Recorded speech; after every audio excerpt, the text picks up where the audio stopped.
But I wasn't in politics to begin with. I was in business.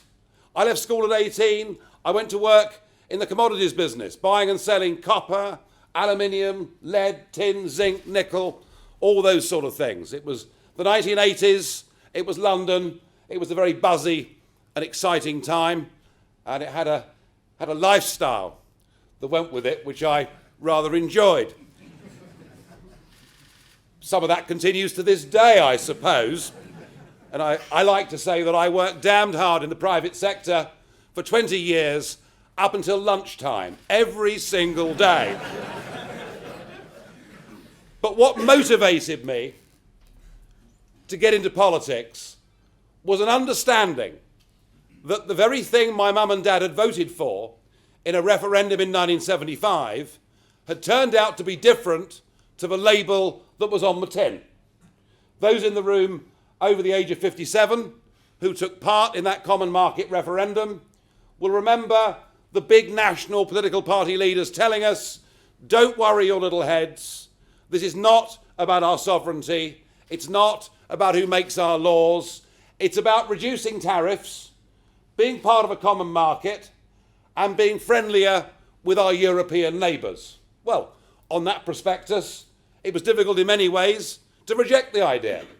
But I realised in the early 1990s that actually it had become something quite different. And I remember the Conservative government, and I was at the time, I was a member of that party. I remember them signing us up to something called the exchange rate mechanism, where we pegged the value of sterling against the Deutschmark. We saw interest rates in the United Kingdom double. We saw in 1992 a year of record house repossessions, a year of record business bankruptcies, and yet nobody in our political parties would admit that we were heading in the wrong direction. So I decided that something had to be done about this. I decided that I wasn't anti-European in any way at all. I mean, that would be moronic, wouldn't it? What's wrong? I mean, yeah, there's nothing wrong with French wine, or, German motor cars are pretty good. But we wanted the relationship with Europe to be one of neighbourly coexistence, not one where we signed up to their currency, not one where we surrendered total control over our borders, and not one where our laws are now made somewhere else, and where the Supreme Court of our land can be overruled by a court in Luxembourg or Strasbourg.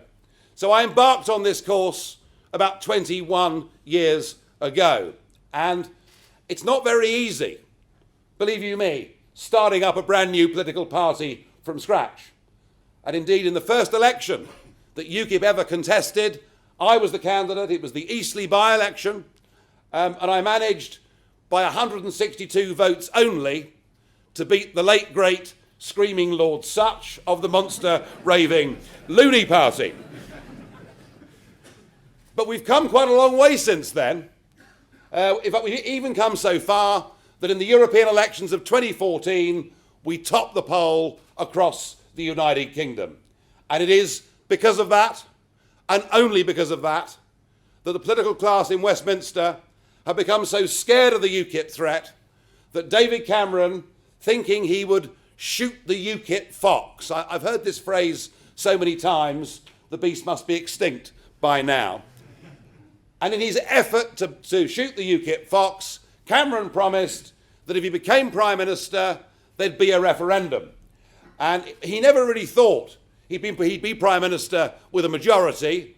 Well, now he is, and we will have that referendum, and that referendum in which we will make what I think is the single most important constitutional decision that any of us will be chosen to ask to make in our lifetimes. That referendum is happening for one reason, and one reason only, and that is called UKIP, and I'm very proud of that achievement.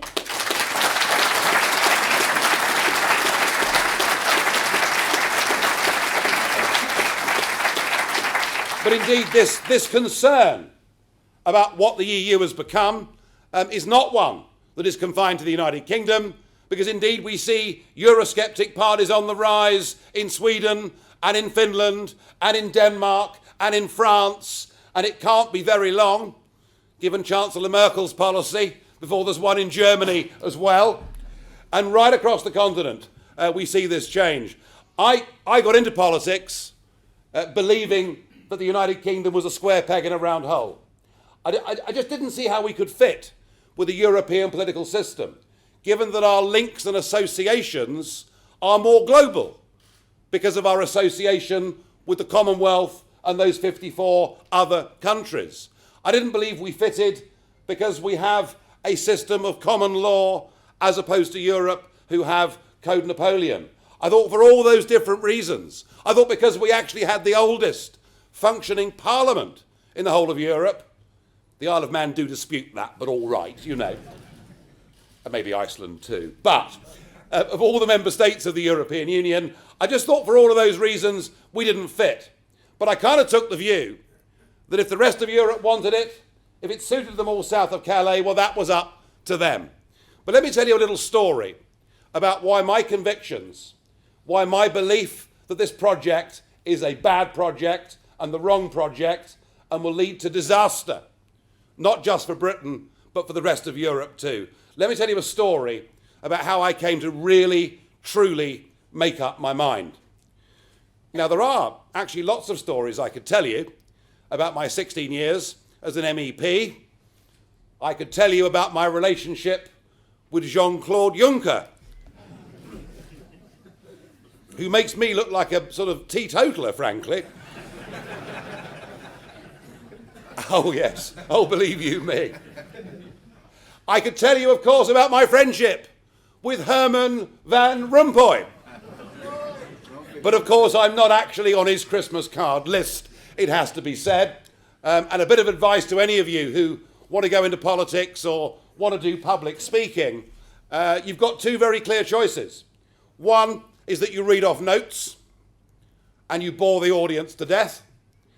And the other is you have a couple of ideas in your head, you know, and you're giving a best man speech or whatever it is, a couple of ideas in your head, and you try to do as I'm trying to do tonight and look at and engage with the audience. And I recommend all of you, don't be afraid, engage with the audience and recognise actually that when you get that chance to speak, that in fact the people in the room are on your side. The difference was when I addressed Herman Van Rompuy in the European Parliament, almost no one was on my side. And the other great risk of speaking unscripted and without notes is, it's true to say, you never quite know what's going to come out. And I had planned to ask him who the hell he thought he was, and why nobody had ever voted for him, and why we didn't have the power to remove him, and why he was being paid more money than Obama. I mean, I had that much worked out. But quite where you have the charisma of a damp rag and the appearance of a low-grade bank clerk came from, I will never know.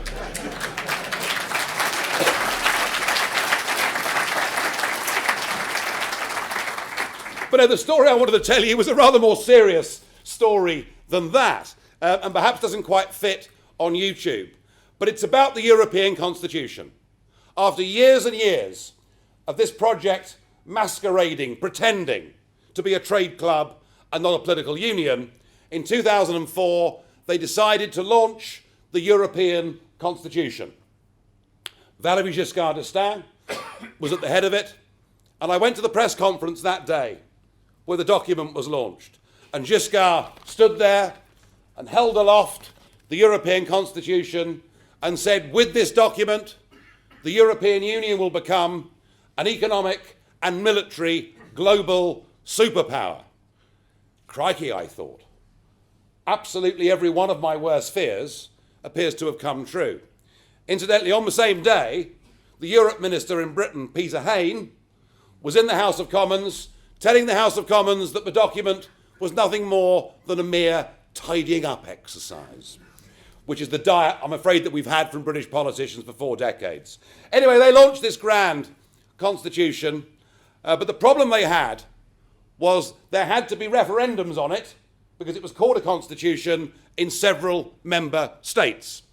And I took part in the French referendum campaign. I spoke on the Sunday before the referendum at the big rally, 9,000 Frenchmen in a hall in Paris, and me with very poor C-grade, O-level French.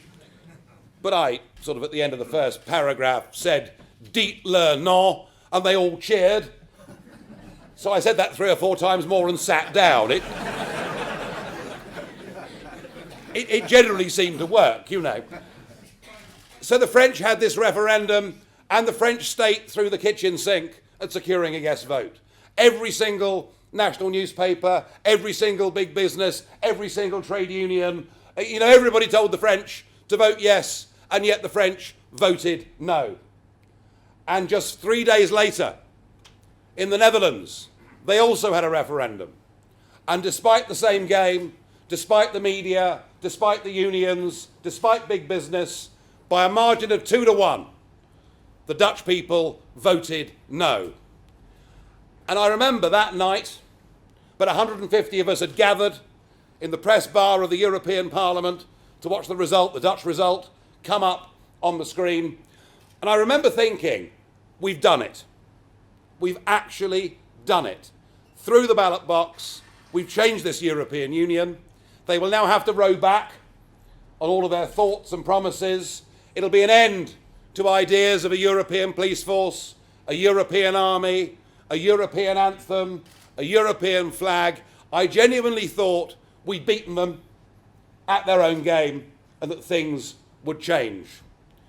Within 2 weeks, they had rebranded the EU Constitution as the Lisbon Treaty and boasted, prime ministers had boasted openly that the joy of calling it a treaty and not a constitution was that they would not have to hold referendums on it.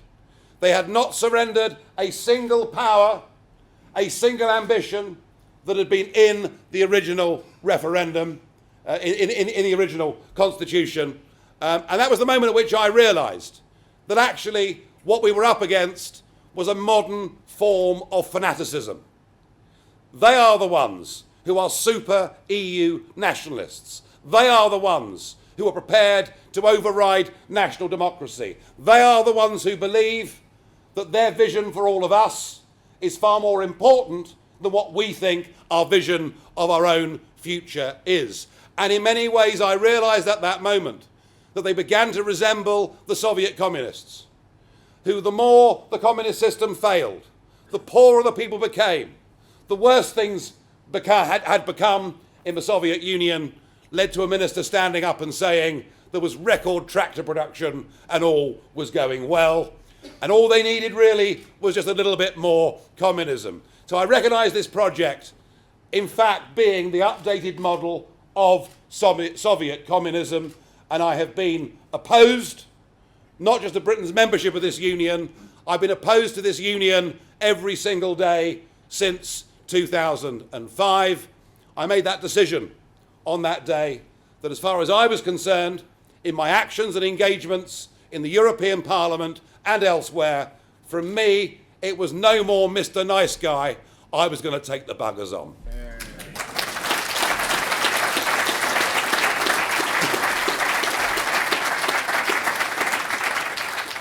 So now we have our chance in a United Kingdom-wide national referendum, not just to chart our own course, but actually to change the future course of the rest of Europe too. Because be in no doubt, if the United Kingdom secures a deal outside membership of that union, where we have free trade, access to goods, there'll be half a dozen other European countries that want that in short order too. The single, surely most fundamental point about our relationship with this union, and why I would urge you to say no to the European Union in this referendum, is that surely the best people to govern Britain are the British people themselves, through the ballot box, via their own elected parliament. Surely that is what we want. Surely that is what those that went before us and sacrificed so much in 2 world wars would insist on us doing. We should be an independent nation.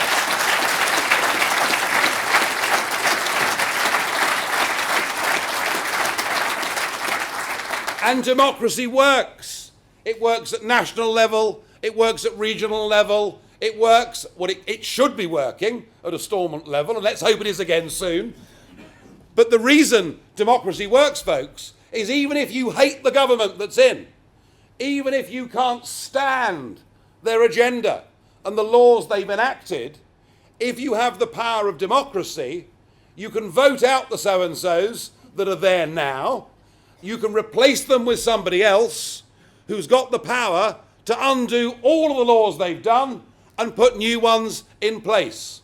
It's because we have this safety valve of parliamentary democracy that we don't need to resort to street violence or demonstrations, because we have the ability to change the law of the land. We have the ability to chart our own course in the future. But just think about where we've sunk to today. This great nation, this mother of parliaments in Westminster, as it was known, but about which we simply couldn't say today. Just think of it.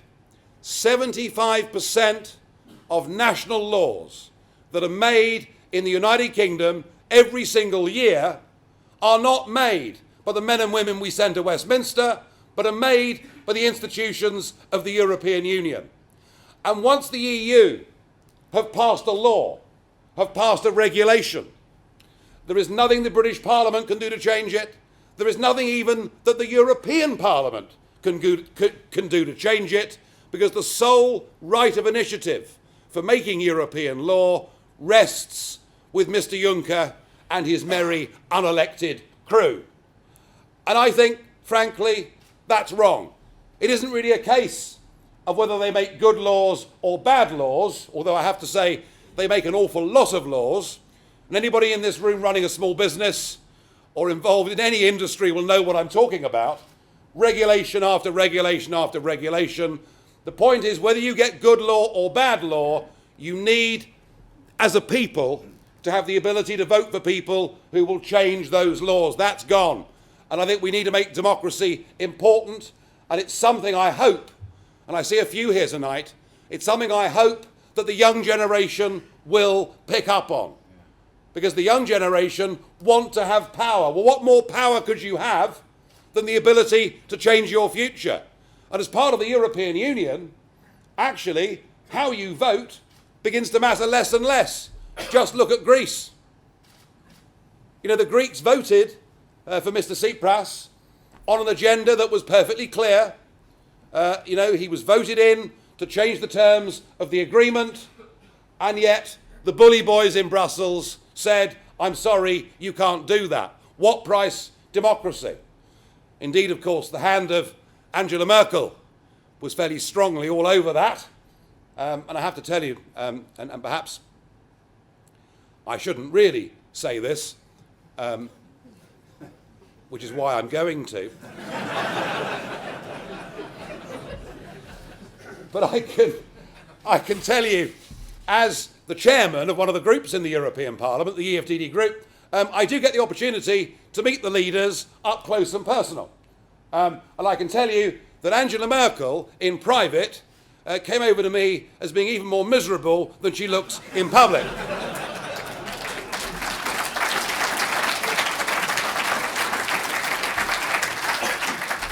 So we need to make our own laws in this country. And I think the other point that perhaps needs to be made more strongly and more clearly is we endlessly hear, and particularly in Northern Ireland, in more than many parts of England, we endlessly hear about this concept of European money.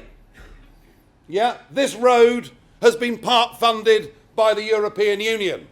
Or I hear from the farming community that they couldn't survive without European money, and I'll talk more about that in a moment.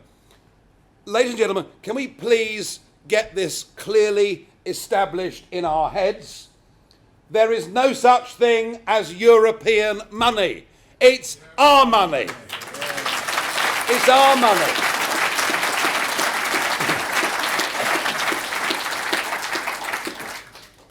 It's a bit like saying to somebody, if anyone tells you how good European money is, you say, well, that's fine. You give me 20 quid, I'll give you 10 quid back, and you tell me how much better off you feel about that deal. All right?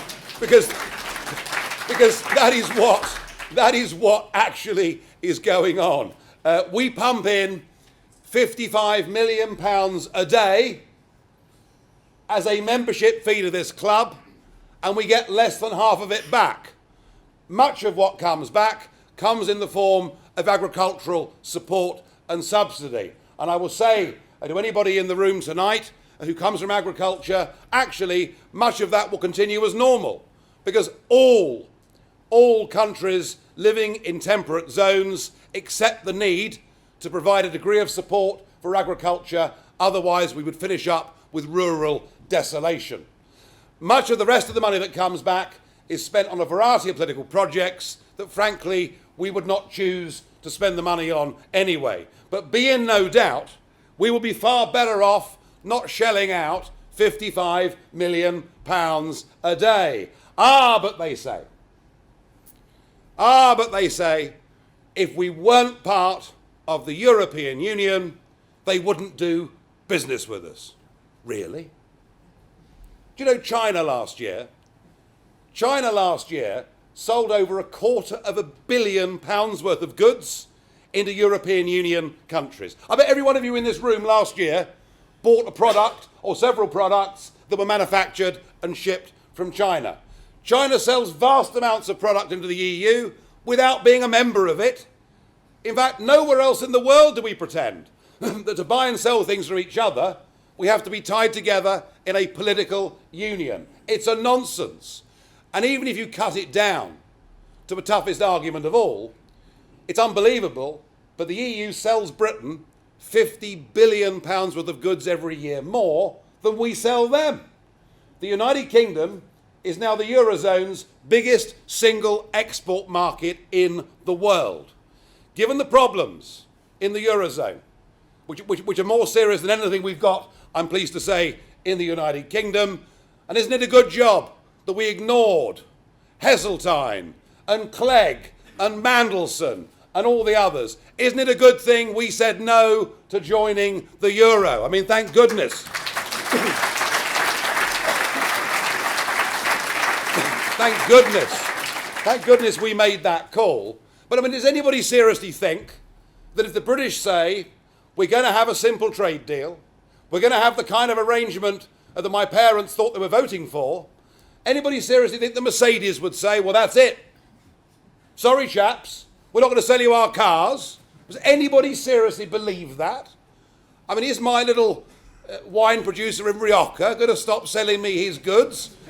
Well, he isn't in my case. But I mean, you know, so this idea that trade is threatened, that, frankly, is the negative argument that is being put up. And they argue trade-wise we need to be in it. But come on, guys, we're living in a global economy. And the problem with being part of this European Union is that it forbids and prevents Britain from making its own trade deals with any other part of the world. Those deals have to be done on our behalf by an unelected European Commissioner. And the reasoning behind all of this first hit me last year when I did the debates against Nick Clegg. Some of you may remember them. I did 2 one-hour televised debates against Nick Clegg, and I want to thank Nick Clegg for doing more to promote my career than almost anybody. Anyway, it was in the middle of this debate, and old Cleggers was holding forth with the audience, saying that to compete and to make global trade deals, we had to be part of a very big club, because that was the only way we had clout on the international stage. And I was able to point out that Iceland, with a population of 317,000, had just completed its own free trade deal with China. And it seemed to me that if Iceland was big enough to conduct its own trade deals, I'm damn certain the United Kingdom is big enough and strong enough to conduct its own trade deals.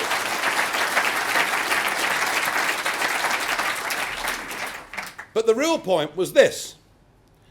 At that, I turned to look at Nick, who at no point in the whole of the 2 hours ever turned to look at me. And I said to him, I said, the trouble is, you just don't think we're good enough, do you? And I could see that actually I'd cut him to the quick, because that's what it's all about, ladies and gentlemen. Ever since Suez, the people in Westminster have just not thought this country was good enough, just did not believe we were capable of running our own lives without being part of some giant undemocratic European club. And I think what we need to be is the movement in this referendum of renewed national self-confidence, of believing we're good enough to run our own country, we're good enough to make our own trade deals, and I believe we're good enough to control our own borders.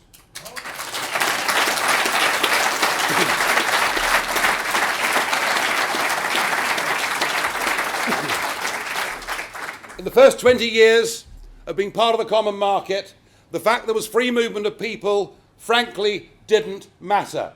And it didn't matter because living standards, healthcare standards, payment, educational levels were roughly similar in France and Germany and the Netherlands.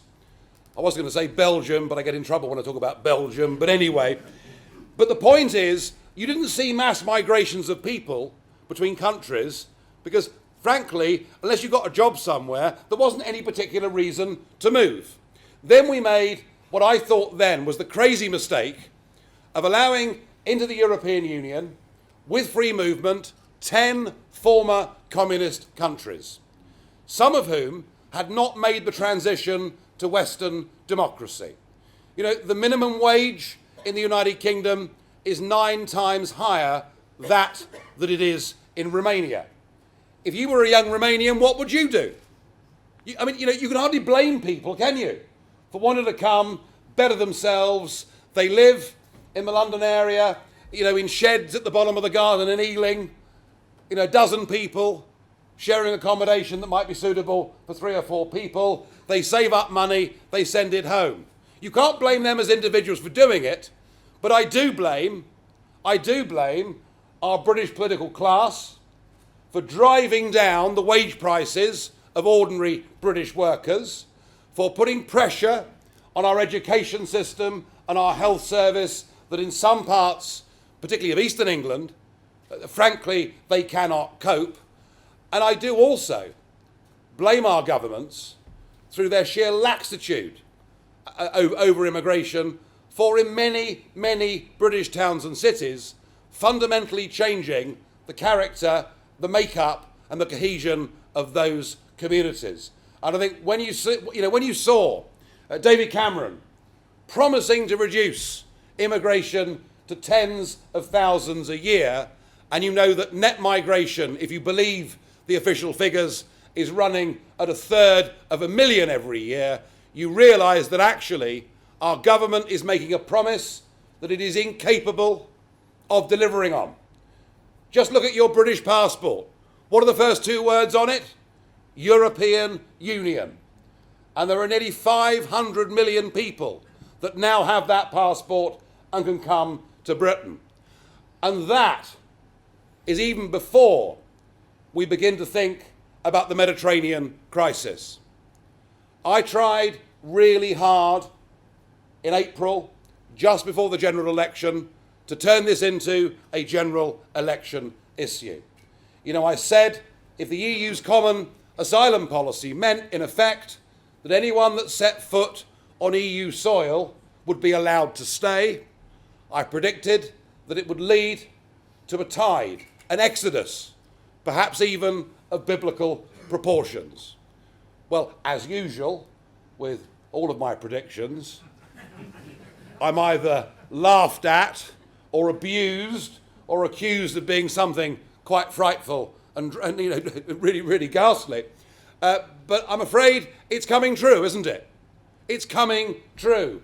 And they cannot see that the reason we're seeing distressing pictures of young children drowning in the Mediterranean is because we as Europe are encouraging those people to go into the hands of the traffickers and to take those risks. We have absolutely no means or method of determining who a refugee is and who a refugee isn't. And if you believe the Slovakian Prime Minister, Robert Fico, 95% of those that are coming are actually economic migrants, not people genuinely fleeing their countries in fear of direct persecution. And if that wasn't bad enough, and the sheer madness of what Merkel did last week, and then appeared to U-turn on last night by bringing back some degree of border controls, if that wasn't bad enough, well, I'm afraid it's even worse than that. And here's why. When ISIS say that they will use the tide of people coming across the Mediterranean to flood migrants with their jihadist fighters, I suggest we take what they say seriously. Already we have seen one of the suspects from the first Tunisian massacre photographed landing on a beach in Italy. A couple of weeks ago, 5 people in Hungary were stopped by the police and found to have jihadist beheading videos on their iPhones. Just last Thursday, as I came back through Calais, there was a big police hunt on for a known ISIS activist who is currently in the camp in Calais and whose stated intention is to get to London to plant bombs. And don't think here, just because London seems a long way away, that in any way you're immune from that risk or that threat, because you're not. You're not. And even if Mr. Cameron says, we can't take everybody, we won't take everybody, all that needs to happen is for an EU country to give people an EU passport, and then they're all free to come. I am not unsympathetic to the plight of genuine refugees. My own family were French Protestants who were being burnt at the stake, a practice that some in Britain, I'm sure, would like to bring back for me today. But my own family were political refugees back in the 18th century. And we have, with Jewish people or Ugandan Asians, I think as a nation, played a very noble role.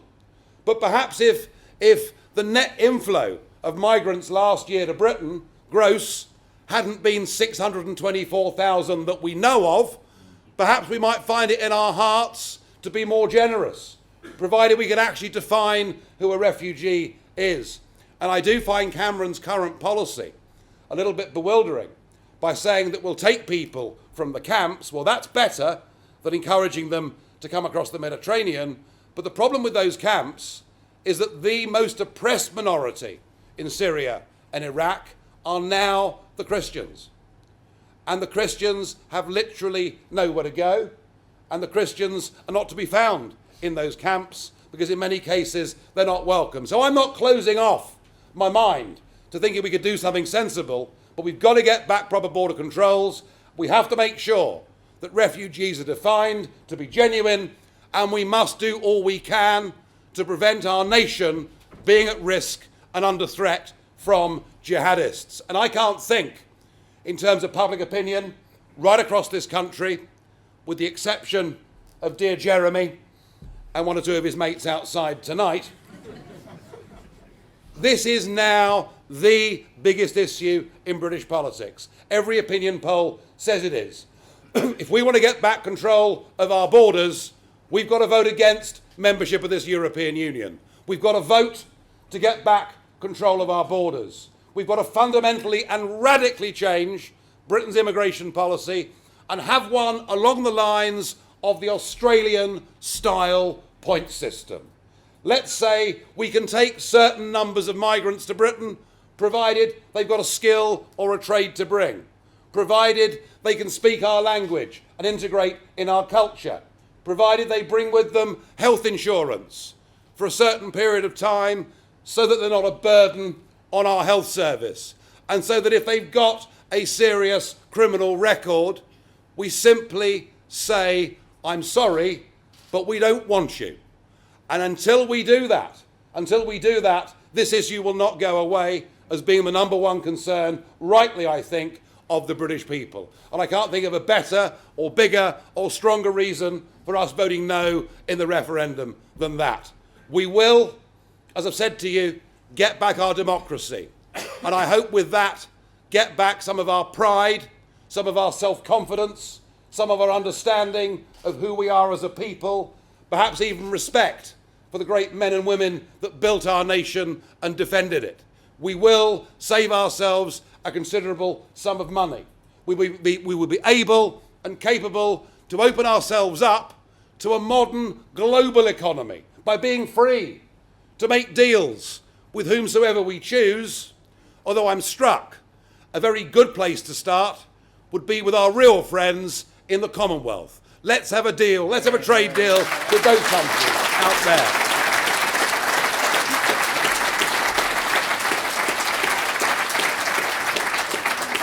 And I think for Northern Ireland, as I say, some of the farming community are concerned, but all they need to do is to read UKIP's agricultural paper, a copy of which is in every single one of those. I think they're hemp bags, aren't they? I'm sure Jeremy Corbyn would approve. Anyway, there's a copy in every one of those. But you know, here, I think, you know, just look at a map. Just see where Northern Ireland is. Just recognise that simply by coming out of the common fisheries policy and taking back our territorial waters, what a massive asset to this province that would be. Look at every small businessman.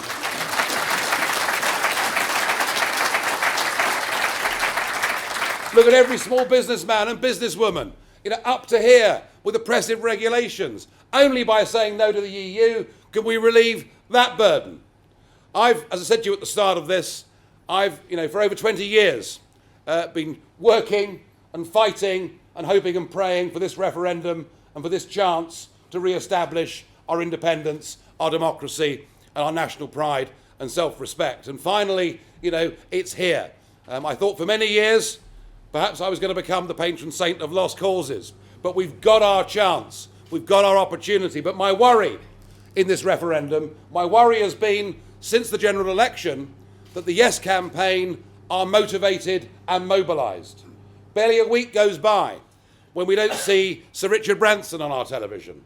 We don't see Tony Blair on our televisions. We don't see Peter Mandelson on our televisions telling us we must stay part of the European Union. We also see one or two big giant corporate businesses who love all of this, telling us we must stay part of this union.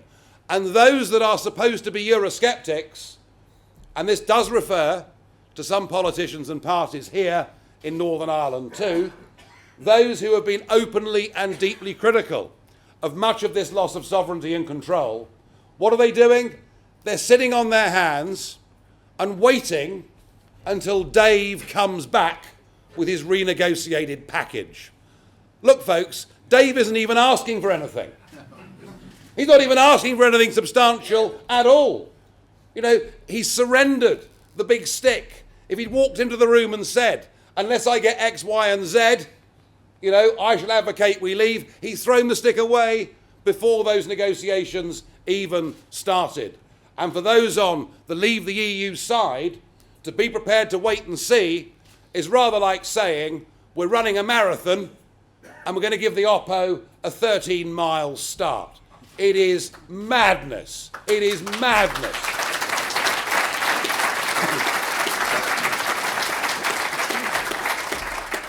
Hence my tour around Britain, which started off last Monday in Kent, and it's here in Belfast today, and it'll be in Essex on Thursday. And I'm going to go on doing this once or twice a week around the length and breadth of the United Kingdom, trying to mobilise, trying to enthuse people, trying to get people to help us, support us, join us, bore their friends and family to death until they vote the right way.